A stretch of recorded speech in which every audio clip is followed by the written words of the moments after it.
yeah, because this one's an automatic.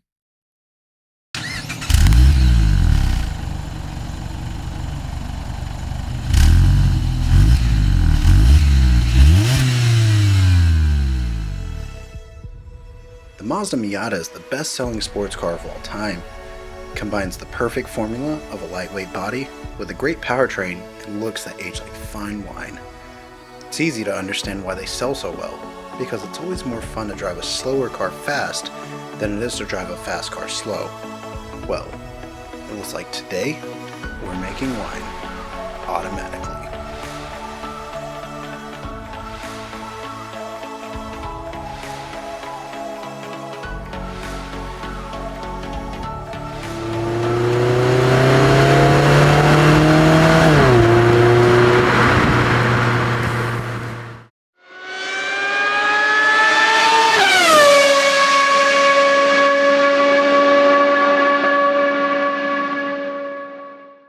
But that honestly doesn't matter in this car.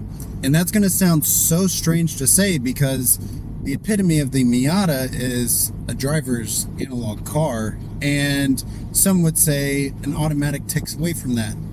I don't think it takes away from it. I just think it changes the car.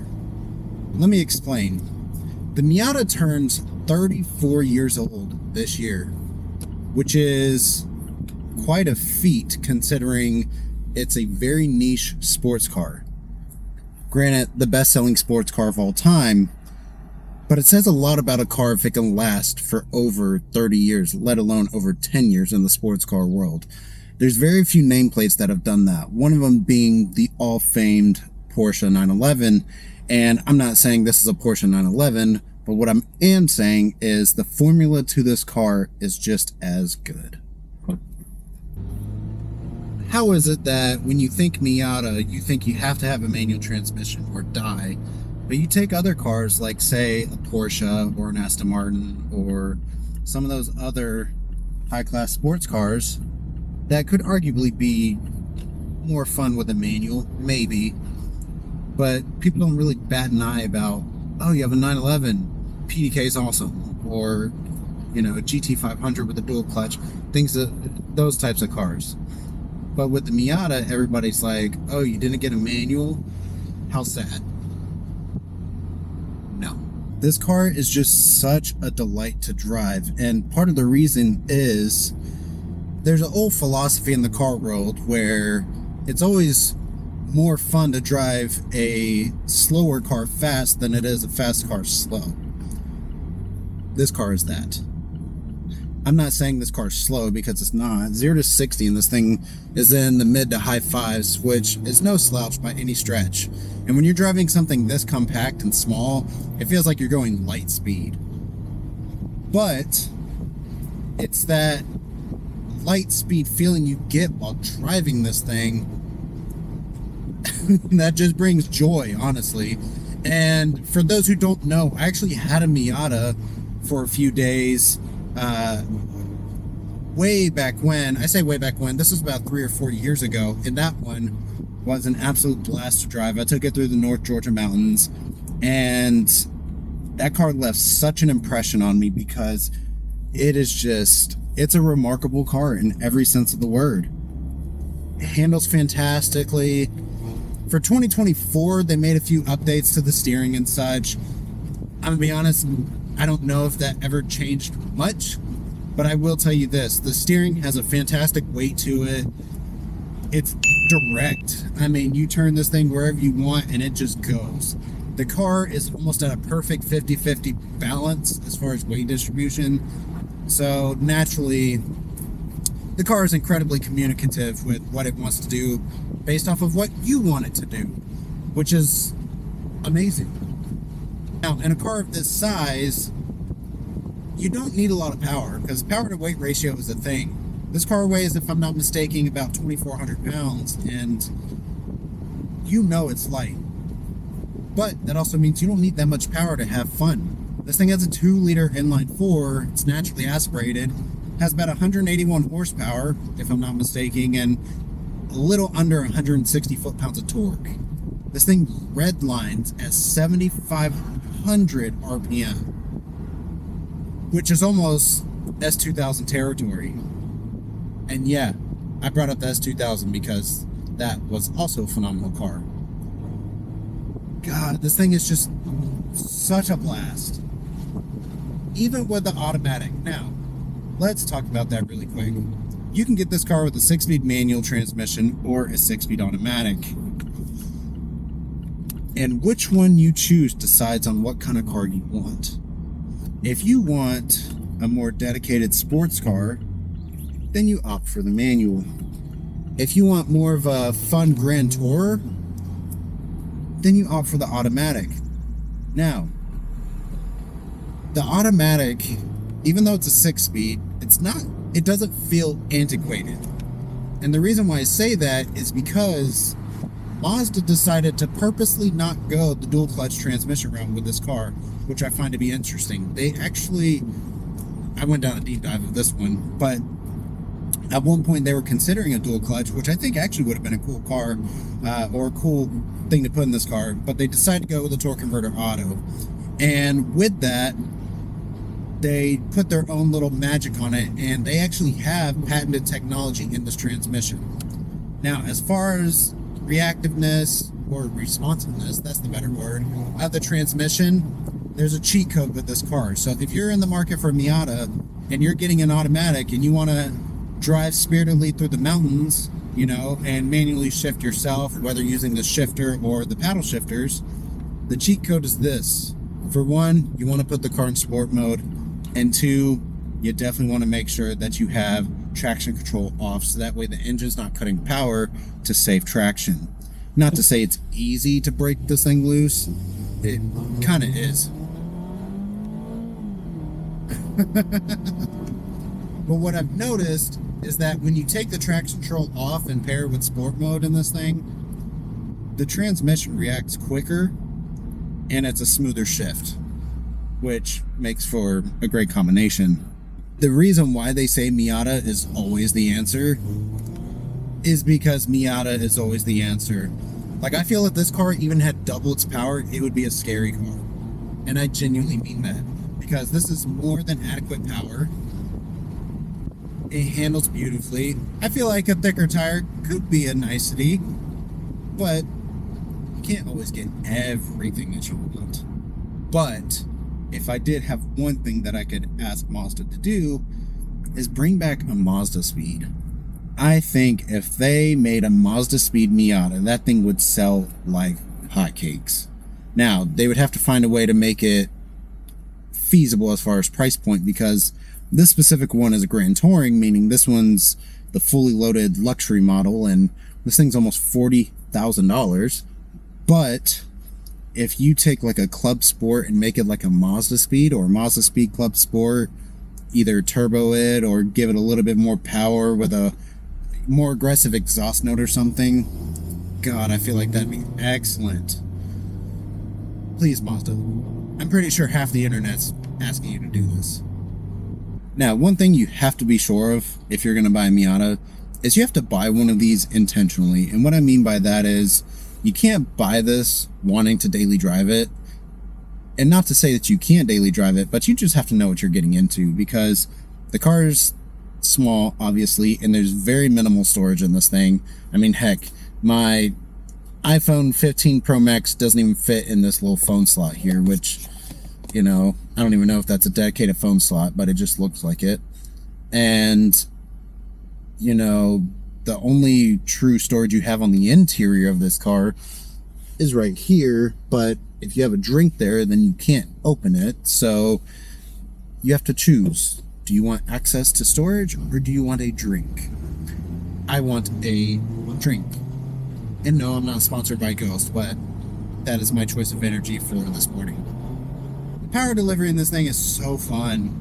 I mean, it's just linear. You gotta wind out the engine. You gotta get this thing up into the RPMs, let it sing.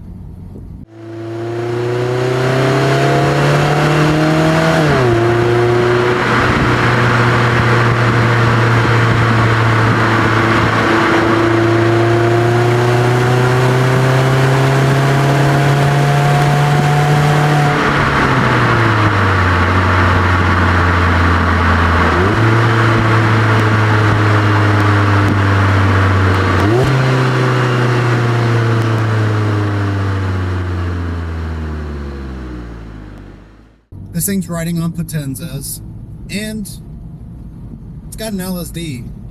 So if you're driving it spiritedly, you're gonna have fun with it. Brake feels awesome. The brakes are firm. I'm not sure what pads are on this thing, or if these brakes carry over from the Club Sport, but the pedal's firm. The brakes bite well. It's got good braking ability. I'm sure you don't need much for a car of this size. It's just the quintessential sports car in every essence of it. You bring the top down, granted you can get the RF, which is a hard top, target top type of deal, and no shot against that, but there's nothing better than just an OG soft top Miata. And this car brings back memories because the car that I learned how to drive manual in was an early production 1990 NA Miata. It was red, and that thing was an absolute blast to drive. But I was 18 at the time, and on my birthday, when I turned 18, I was actually with a friend, and we had a little too much fun. Long story short, ended up making sure that Miata didn't last another day, and I haven't had a Miata since. But I have this one for today, and I love it. So, shout out to Mazda. I definitely appreciate you guys lending me this Miata for about 3 days, because living with this thing is always a treat, and it's beginning to warm up here in the Atlanta area, so springtime is always welcoming for these convertibles. So yeah, I'm having fun. Now, let's talk about the outside styling of this car, because 2024 gave a refresh, which gave you updated daytime running lights and updated brake light design situation. Wasn't drastic as far as changes, but this car always reminded me of a shark, and my wife actually brought that up this morning, because she was like, this thing almost looks like a shark, especially with its paint. This paint's called Aero Gray, and it's another pastel grayish color. A lot of companies are introducing it. Mazda's no different. So you have this kind of pastel gray color on this car. I think it looks fantastic. One of my favorite parts about this, though, is the fact that they actually carried the paint into the interior of the car. But yeah, I mean, the front looks fantastic. It's aggressive, not overly aggressive. The side profile of the car looks super sports car-ish. Reminds me of old British sports cars, which I understand the original Miata was actually based off of. But you've got the longer hood, you've got the short rear deck. Just really, really good proportions. The wheel design on this one, again, this is the Grand Touring model, so the wheel design on this one's going to be a little bit more for style versus, aggression. Because if you're wanting aggression, you're probably going to want to go for, say, like the Club model or the Club Sport. They're more dedicated and trackish model. Because that one, I think, gets red, or not red, holy cow. I think that model gets you black wheels. But the wheel design on this one's perfectly adequate, stylish, matches the nature of the car, because the car has a lot of aggressive angles on it. So I think it matches well. The rear of the car is something of interest, because the rear of the car is something that I just can't get an opinion on. I don't know how I feel about the rear of this car, because it's definitely aggressive. The exhaust placement, I'm indifferent on. I feel like they could have done a dual exhaust design with one tip on each side, and it would have looked really nice. So I'm very curious of why they did the two on one side situation on this car. But for the rear, I don't know if it needs to be dressed up a little bit more, or if the brake light design is what's getting lost on me. It's definitely a handsome car, but the back, I'm not in love with the rear. I don't think it's ugly by any means, but I'm just indifferent. Now, there's a few reasons why I love the interior of this car, right? For one, I love Mazda interiors, period, just because their design language for the inside of their cars is really pretty. But two, I always know that the build quality is going to be there. The Miata is no different, right?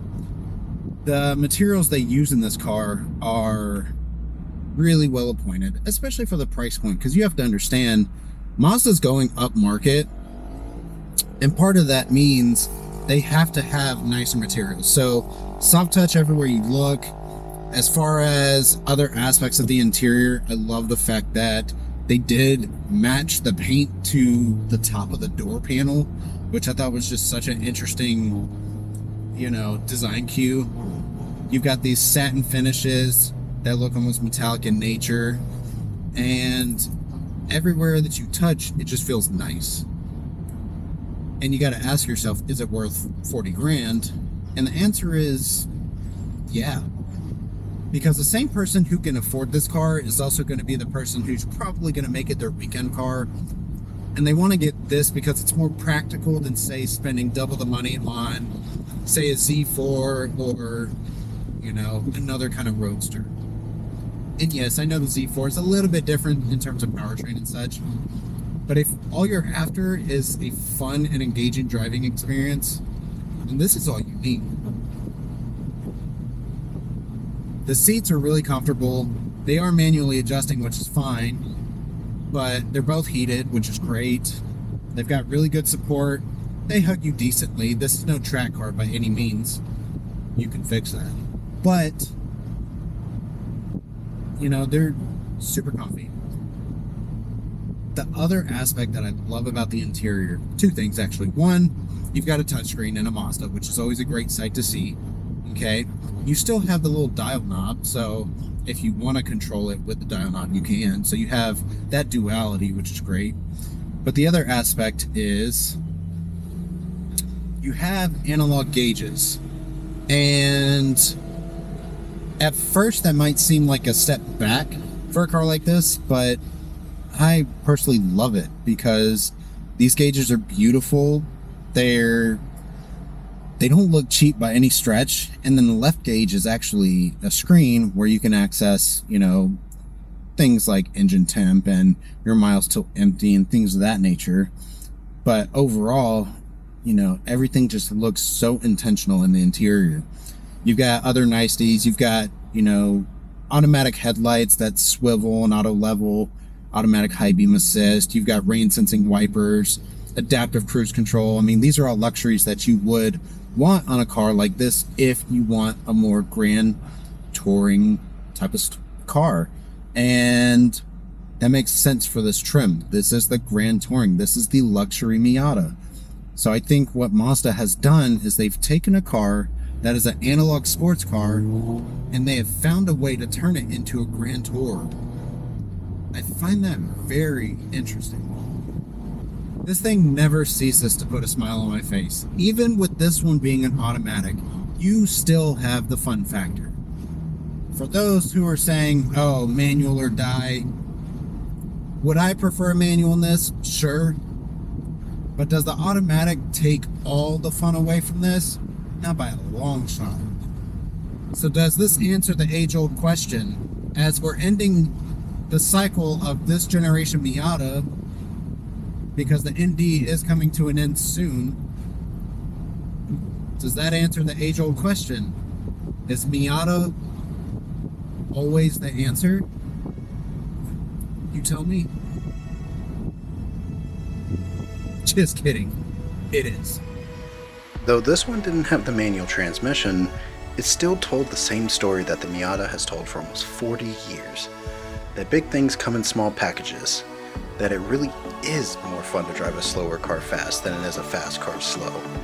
In a world of Lamborghinis and BMWs and Mustangs, enjoy yourself a glass of wine after a day carving through the mountains in this blast of a car.